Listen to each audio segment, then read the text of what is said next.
Hello everyone. इस video में बात करेंगे अमेठी जिले के कुछ इंपॉर्टेंट फैक्ट्स के बारे में। तो याद रखिएगा, अमेठी के अंदर आपको Rajiv Gandhi petroleum technology institute देखने को मिलता है। यानी कि राजीव गांधी पेट्रोलियम प्रौद्योगिकी संस्थान कहाँ पर है? अमेठी में। दूसरी चीज़ कि टीकर माफी आश्रम कहाँ पर है? तो टीकर माफी आश्रम अमेठी में ही है। जायसी स्मारक कहाँ पर है? तो ये भी अमेठी में ही है। अगर बात की जाए कि सीआरपीएफ के लिए यानी कि सेंट्रल रिजर्व पुलिस फोर्सेस के लिए प्रशिक्षण केंद्र यानी कि ट्रेनिंग सेंटर कहाँ पर है? तो अमेठी में है। यानी कि सीआरपीएफ के लिए प्रशिक्षण केंद्र अमेठी में ही है।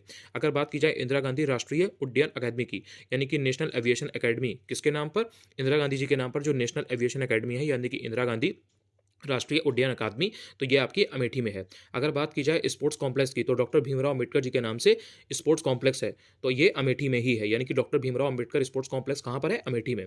अगर बात की जाए इंडो गल्फ फर्टिलाइजर की, तो ये कहाँ पर है? ये भी अमेठी में ही है। यानी कि अमेठी में ही इंडो गल्फ फर्टिलाइजर भी है। अगर बात की जाए चीनी उद्योग की, शुगर इंडस्ट्री की, तो ये अमेठी में है। अगर बात की जाए फुर्सतगंज हवाई अड्डे की, तो ये कहाँ पर है? तो फुर्सतगंज हवाई अड्डा अमेठी में है। अगर आपसे पूछा जाए कि AK-47 राइफल निर्माण इकाई कहाँ पर है, तो यानी कि AK-47 राइफल के निर्माण के लिए जो यूनिट है वो अमेठी में ही है।